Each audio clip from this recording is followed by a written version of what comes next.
Several summers ago, I found myself on an underground adventure following a secret trail created by my great-granduncle to find something left behind by my great-great-grandpa over 130 years ago. I'm Luke Boserman, and this is American Mythology, folklore, history, and the stories we tell.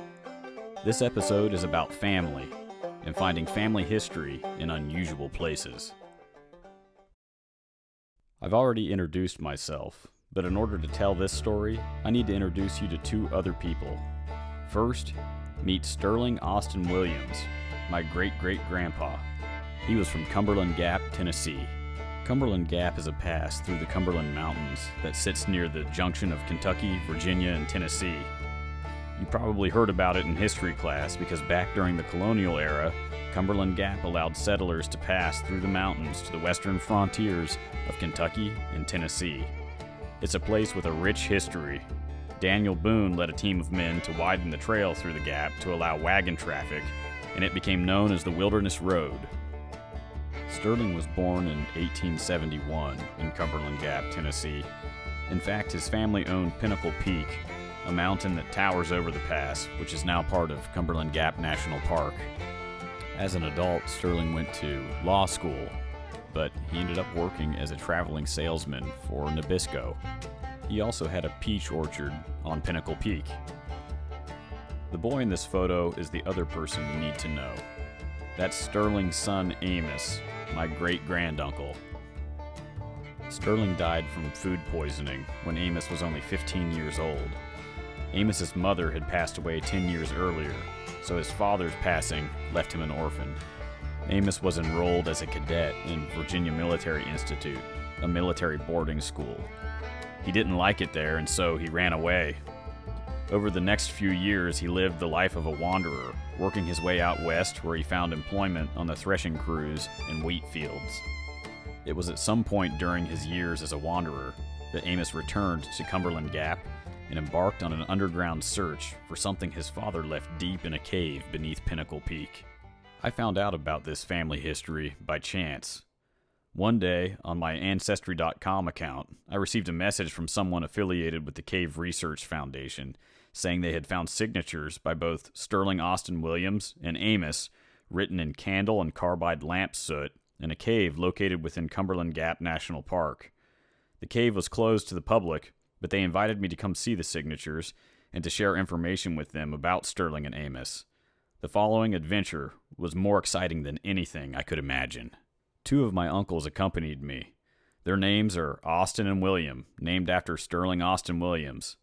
I have an Uncle Sterling too, but he was unable to make the trip. We drove down to meet the cave research team at their headquarters. The day began with a detailed orientation, familiarizing us with the equipment we would be using, safety protocols, and the route we'd be taking through the network of underground passages. They explained to us that while Amos's name was written frequently throughout the caves, Sterling's had only been found once in a remote chamber several hours from the cave entrance. After our orientation, we hiked to the entrance of the cave and began a journey several miles into the belly of the mountain. As you stand here, you'll feel the air. Yeah, that feels good.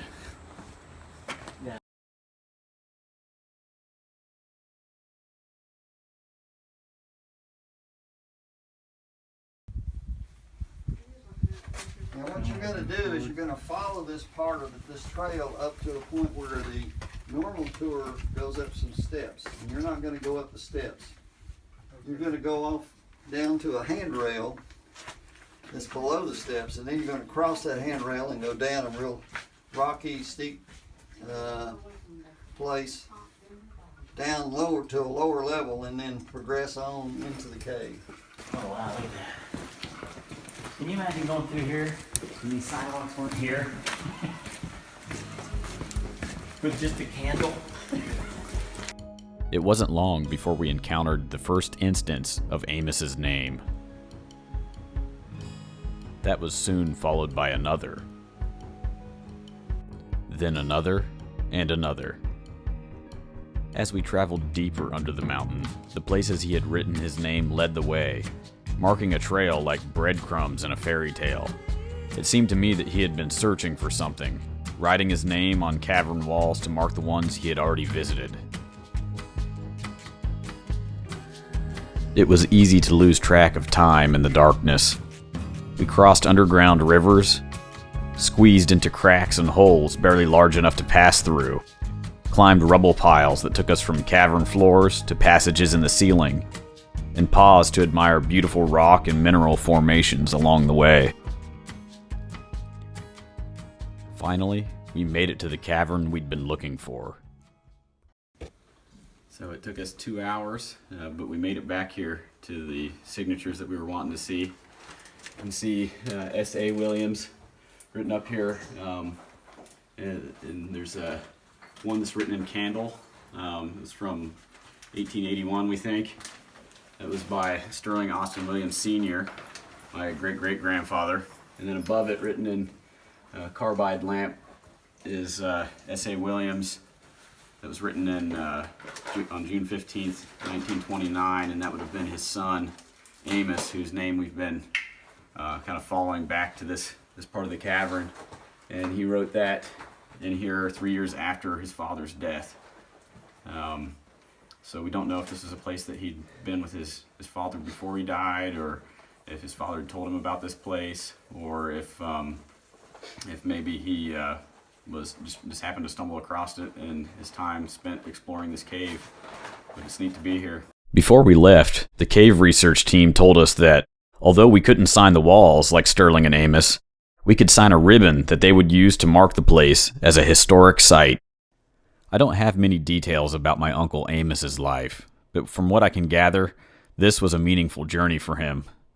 Orphaned at 15 years old, he ran away from military school and all the pain that had happened in his life.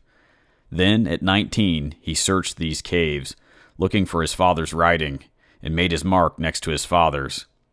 When World War II hit, Amos joined the Marines and fought in the Pacific.